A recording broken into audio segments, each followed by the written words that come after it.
नमस्कार। अजय चतुर्वेदी। चर्चा गौतम अडानी की और शनिवार यानी कि 23 नवंबर को आने वाले चुनाव परिणामों की है, महाराष्ट्र की खास तौर पर। क्या एफबीआई ने जो आरोप लगाए हैं, जिनका खुलासा किया है, जिस भ्रष्टाचार का, जिस रिश्वतखोरी का, जिस धोखाधड़ी का, उस पर भारत में कोई कार्रवाई होगी? क्या अडानी गिरफ्तार होंगे? इन सब मसलों पर क्या कुछ होने वाला है, हो सकता है, इस पर आज चर्चा करेंगे। तो आपको सबसे पहले बता दें कि एफबीआई की जांच को बाधित किया गया है। अमेरिका के सिक्योरिटी और एक्सचेंज कमीशन की जांच को उलझाने का प्रयास हुआ है। गौतम अडानी, उनके भतीजे सागर अडानी, विनीत जैन ने देनदारों और निवेशकों से घूसखोरी की बात छिपाई है ताकि अडानी ग्रीन एनर्जी के लिए 3 अरब का लोन मिल सके। और ये जो आरोप है कि अमेरिका के निवेशकों के साथ उन्होंने फ्रॉड किया है और अधिकारियों को रिश्वत दी है, सिक्योरिटी और वायर फ्रॉड किया और झूठे दावे कर अमेरिकी और ग्लोबल निवेशकों से फंड लिया, इस तरह के जो आरोप लगे हैं भारतीय उद्यमी गौतम अडानी के ऊपर, गौतम अडानी के खिलाफ सख्त कार्रवाई और सबसे पहले उनकी गिरफ्तारी और गिरफ्तारी के बाद सख्त जांच, इसकी मांग राहुल गांधी ने की है, लोकसभा में नेता प्रतिपक्ष। साथ ही उन्होंने ये भी कहा है कि गौतम अडानी की गिरफ्तारी सबसे पहले होनी चाहिए, तत्काल होनी चाहिए, लेकिन ऐसा नहीं होगा। इसके पीछे राहुल गांधी कहते हैं कि गिरफ्तारी इसलिए नहीं होगी, जांच इसलिए नहीं होगी क्योंकि गौतम अडानी को प्रधानमंत्री नरेंद्र मोदी का संरक्षण प्राप्त है, वरद हस्त प्राप्त है। क्या ऐसा हो सकता है? इतने बड़े खुलासे के बाद, वो भी अमेरिकी जांच एजेंसी एफबीआई ने ये सब कुछ निकाला है, सारी जांच की है, और जांच के बाद जो परिणाम अब अमेरिकी अदालत में केस चलना है और आरोप तय होने हैं। बावजूद इसके इन सारे आरोपों को पहले की तरह, जैसे कि हिंडनबर्ग की रिपोर्ट आने के 2 रिपोर्ट आने के बाद अडानी समूह ने उन सभी आरोपों को खारिज किया था और बेबुनियाद बतलाया था, ठीक उसी तरह से इस बार भी अडानी समूह की तरफ से उन सभी आरोपों को खारिज किया गया है, बेबुनियाद बताया गया है। बावजूद इसके अमेरिका और अमेरिकी संस्था, जांच एजेंसी और अमेरिकी अदालत ने वो सारे खुलासे कर दिए हैं। इंटरनेशनल मीडिया ने गौतम अडानी को सुर्खियों में ला दिया है। ये मामला केवल भारतवर्ष का नहीं रह गया है, बल्कि आजाद भारत का ये पहला मामला है जिसमें किसी भारतीय उद्यमी के खिलाफ अमेरिका ने इस तरह के संगीन आरोप लगाए हैं और आरोपों के तहत गिरफ्तारी का वारंट भी जारी किया है। आज हिंदुस्तान में गौतम अडानी चाहे जो कर ले, लेकिन वो अमेरिका जाने की हिम्मत नहीं जुटा सकते। अमेरिकी वायुयान का टिकट वो नहीं खरीद सकते। आज हम बताएंगे इन्हीं सब मसलों पर। आपको बता दें कि दुनिया के 18वें और देश के दूसरे सबसे अमीर उद्यमी गौतम अडानी के खिलाफ न्यूयॉर्क की फेडरल कोर्ट में मुकदमा दर्ज हुआ है। अब महाअभियोग दर्ज हुआ है, यानी कि उनके खिलाफ कार्रवाई की संस्तुति होनी बाकी है, दोष सिद्ध होना बाकी है बस। भारत में सौर ऊर्जा का ठेका पाने के लिए सरकारी अधिकारियों को 26.5 करोड़ डॉलर की रिश्वत दी गई। इस मामले में अडानी के साथ साथ उनके भतीजे सागर अडानी समेत 8 लोगों को आरोपी बनाया गया है। अब इस मामले पर पूरी दुनिया में हंगामा मचा हुआ है। राजनीति गर्म हो चुकी है, तल्ख हो चुकी है। हालांकि अडानी ग्रुप ने आरोपों को बेबुनियाद बताया है और उसे खारिज किया है। अमेरिका के कोर्ट अदालत में दर्ज इस अभियोग के बारे में कुछ जानकारियां मैं आपको देना चाहूंगा। इस पूरे मामले में अडानी ग्रुप के चेयरमैन और संस्थापक गौतम अडानी, अडानी ग्रीन एनर्जी के कार्यकारी निदेशक सागर अडानी, एज्योर पावर के सीईओ रहे रंजीत गुप्ता, एज्योर पावर में सलाहकार रूपेश अग्रवाल अमेरिकी इश्यूअर हैं। वहीं एक आरोपी ऑस्ट्रेलिया और फ्रांस का नागरिक है, लेकिन सिंगापुर में रहता है। इतना ही नहीं, इन सभी के अलावा आंध्र प्रदेश के एक बड़ी सरकारी अधिकारी समेत 2 अन्य लोगों के इस साजिश में शामिल होने की बात सामने आ रही है। ये मीडिया रिपोर्ट है। दरअसल अमेरिका के security and exchange commission SEC ने देश में 12 गीगावाट की एनर्जी की आपूर्ति के लिए एक टेंडर निकाला था। SEC ने कहा कि गौतम अडानी और सागर अडानी ने $750 मिलियन का बॉन्ड बेचने के दौरान इन्वेस्टर से यह दावा किया था कि उनकी कंपनी का भ्रष्टाचार से कोई वास्ता नहीं है, ना ही अडानी ग्रीन के अधिकारी कभी भी रिश्वतखोरी के मामले में शामिल रहे हैं। बावजूद इसके SEC ने कहा कि गौतम अडानी और उनके भतीजे ने भारत में एक बड़ी सोलर एनर्जी का ठेका पाने के लिए भारतीय अधिकारियों को घूस दिया है। अभियोग पत्र के मुताबिक इन सभी आरोपियों ने भारत के सरकारी अधिकारियों को मोटी रकम की रिश्वत देने की पेशकश की थी।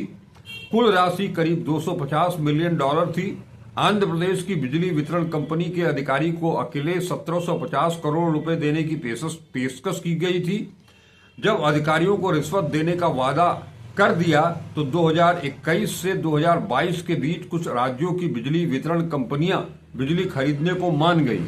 इसके अलावा खुद भी गौतम अडानी कई बार बिजली वितरण कंपनियों के अधिकारियों से मिले। जब भी रिश्वत का जिक्र होता था तो यह सभी कोड में बात किया करते थे और उसके तहत अडानी का code name the big man था। और रिश्वत के मामले पर गौर करें तो इसके लिए कुछ छोटे छोटे नोट्स बनाए गए थे। इसमें रिश्वत की रकम और बेची जाने वाली सोलर एनर्जी की मात्रा के साथ ही किस राज्य के अधिकारियों को रिश्वत की पेशकश की गई, इस तरह की जानकारी रखी गई। इन सभी के अलावा अमेरिकी रिपोर्ट से यह डिटेल सामने आती है कि गौतम अडानी ने सरकारी अधिकारियों को रिश्वत देने के लिए निजी तौर पर काम भी किया। साथ ही रिश्वत देने के लिए PPT और एक्सेल शीट तक बनाई गई थी। इस अभियोग पत्र के अनुसार 2022 से लेकर कुछ आरोपियों ने कई सारे अहम सबूत, दस्तावेज पीपीटी और इलेक्ट्रॉनिक कम्युनिकेशन को नष्ट कर दिया। जैसे कि एक आरोपी ने कुछ इलेक्ट्रॉनिक मैसेज को डिलीट कर दिया और ईमेल सहित कई चीजों को बर्बाद कर दिया। इसमें घूस लेने से संबंधित जानकारी छिपी हुई थी, ऐसा अभियोग के अनुसार। अडानी के भतीजे से एफबीआई ने पूछताछ भी की। पूछताछ का सिलसिला 17 मार्च 2023 से शुरू हुआ। जो गौतम अडानी के भतीजे सागर अडानी से एफबीआई के अधिकारियों ने पूछताछ की तो उनके कब्जे से जितने भी इलेक्ट्रॉनिक डिवाइस थे सभी को जब्त कर लिया। साथ ही एफबीआई के अधिकारियों ने उसे एक सर्च वारंट थमा दिया और पूछताछ के लिए पेश होने का आदेश भी दिया। हालांकि अडानी ग्रुप ने अपने ऊपर लगे सभी आरोपों को बेबुनियाद निराधार बताकर खारिज कर दिया है और अपने शेयर धारकों को भरोसा दिलाया है कि हम कानून के विकल्पों का ही सहारा लेंगे। माने इस तरह से अडानी के ऊपर ये सारे आरोप जो हैं वो लगाए गए हैं, एफबीआई ने लगाए हैं। इसके आधार पर ही कोर्ट ने गिरफ्तारी का वारंट जारी किया है और मामला अब कोर्ट के विचाराधीन है। ये अभियोग में क्या क्या कहा गया है, इंटरनेशनल मीडिया में ये बातें बड़ी प्रमुखता के साथ दुनिया भर के अखबारों में ये सारी बातें छपी हैं। आलम तो ये है कि भारतवर्ष में भी मीडिया को, चाहे वो प्रिंट मीडिया हो चाहे इलेक्ट्रॉनिक मीडिया हो, प्रिंट मीडिया को इस पर लिखना पड़ रहा है, इलेक्ट्रॉनिक मीडिया को इसे बताना पड़ रहा है। और अडानी का नाम आते ही उनके साथ जाने अनजाने, चाहे अनचाहे, प्रधानमंत्री नरेंद्र मोदी का नाम आ ही जाता है। तस्वीर हो या नाम हो, दोनों एक दूसरे के पूरक के तौर पर देखे जाते हैं, कम से कम भारतवर्ष में। कल राहुल गांधी ने प्रेस कॉन्फ्रेंस करके सारी बातों का खुलासा कर दिया। इंडिया में अडानी जी और मोदी एक है तो सेफ है। हिंदुस्तान में अडानी जी का कुछ नहीं किया जा सकता और अडानी जी 2000 करोड़ रुपए का स्कैम करते हैं और वो बाहर घूम रहे हैं। कारण है कि प्रधानमंत्री उनको प्रोटेक्ट बचा लिया, कैपेबिलिटी नहीं है हिंदुस्तान के प्रधानमंत्री की कि वो अडानी जी को अरेस्ट करें। ये पॉलिटिकल फाइनेंशियल ब्यूरोक्रेटिक नेटवर्क है। हम इस मुद्दे को उठा रहे हैं, मेरी जिम्मेदारी है, हम दोहराते जाएंगे। जेपीसी की मांग हमारी है, नेटवर्क को हम एक्सपोज करके देश को दिखाएंगे कौन लोग हैं जिन्होंने हिंदुस्तान को हाईजैक किया है। आर्थिक लाभ है, उनकी जो फंडिंग है वो सब अडानी ही करते हैं। आपको याद होगा कि महाराष्ट्र के चुनाव के दौरान लगातार अडानी के ऊपर उंगलियां उठती रही हैं, चाहे वो उद्धव ठाकरे हो, चाहे वो राहुल गांधी हो या नाना पटोले हो। सब ने, संजय राउत को कैसे भूल सकते हैं, सब ने अडानी को घेरा है। यहां तक आरोप लगा कि जो एकनाथ शिंदे की सरकार थी उसने अडानी के साथ मिलकर के महाराष्ट्र का धन आम जनता से चोरी करके, छीन करके अडानी को के हवाले कर दिया। और अब एक करीब 1 दर्जन प्रोजेक्ट हैं वहां पर, उन सभी में अडानी का पैसा लगा हुआ है, अडानी ही उसको देख रहे हैं। इसके अलावा चाहे वो आंध्र प्रदेश हो, चाहे तमिलनाडु हो, उड़ीसा हो, छत्तीसगढ़ हो, इन सभी जगह पर अडानी ग्रुप को अपने यहां, अपने राज्य में काम करने का मौका दिया गया है। और इन सब के पीछे कहीं न कहीं कोई न कोई डील जरूर है। ये सारी जानकारी होने के तहत ही राहुल गांधी ने कहा था कि वो निष्पक्ष जांच जो होनी चाहिए वो कहीं भी होनी चाहिए, किसी भी राज्य में जहां जहां इनका ठेका है, अनुबंध है, जहां इनका कारोबार है, उन सब जगहों पर जांच होनी चाहिए, भले ही वो कांग्रेस शासित राज्य क्यों न हो, कांग्रेस का कोई पूर्व नेता क्यों न हो, किसी को भी इस मामले में बख्शा नहीं जाना चाहिए। महाराष्ट्र चुनाव की बात कर रहा था मैं, आपको याद है कि हर भाषण में राहुल गांधी ने और विपक्ष के बड़े नेताओं ने उस धारावी की जमीन जिसको कि अडानी को दिया जाना है, 1,00,000 करोड़ की वो जमीन, गरीबों की जमीन, वो जमीन जहां पर कि लघु मध्यम उद्योग है, राहुल गांधी के शब्दों में वो उद्योग जो चीन का मुकाबला कर सकते हैं, उसे दिया जा रहा है। इसके साथ इतना ही नहीं है, करीब जैसे मैंने बताया 1 दर्जन प्रोजेक्ट वहां पर काम कर रहे हैं। और सीधा सीधा अब जो मामला सामने आ रहा है, चुनाव के ठीक दूसरे दिन अमेरिकी रिपोर्ट आई है और अब शनिवार को चुनाव का परिणाम आना है। चुनाव परिणाम क्या होगा, इस पर अडानी ही नहीं बल्कि भारतीय राजनीति का भविष्य भी काफी कुछ निर्भर करता है। क्या कल महाविकास अघाड़ी सरकार बनाने की स्थिति में पहुंच जाएगा या इसका उलट होगा, महायुति दोबारा सरकार सत्ता में आएगी? अगर महायुति दोबारा सत्ता में आती है तो जो आशंका जताई जा रही है कि अडानी के खिलाफ कुछ भी नहीं होगा, उसे बल मिलेगा।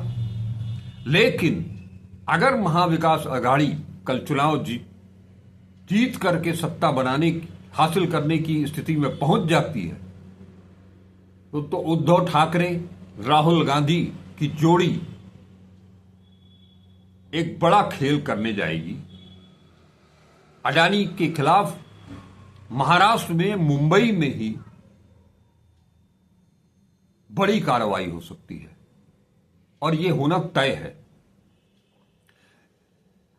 कहा तो यहां तक जा रहा है कि राहुल गांधी और उद्धव ठाकरे ने मिलकर के एक सोची बहुत कारगर रणनीति तैयार कर ली है, जिसके तहत सरकार बनते ही अडानी के ऊपर और उन सभी 8 लोगों के ऊपर गाज गिरनी तय मानी जा रही है।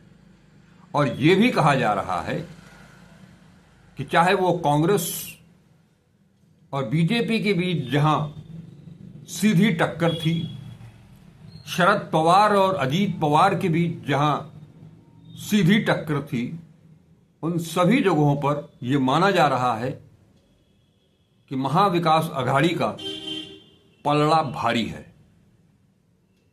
दूसरी सबसे बड़ी चीज ये आ रही है कि जिस तरह से अजीत पवार गुट ने चुनाव शुरू होने के साथ ही और अंत तक उनका जो व्यवहार रहा है, उनके जो बयान रहे हैं, सबसे बड़ा बयान तो वही था जिसमें अजीत पवार ने कहा था कि जब उद्धव ठाकरे की सरकार, महाअघाड़ी सरकार को गिराया गया और उसके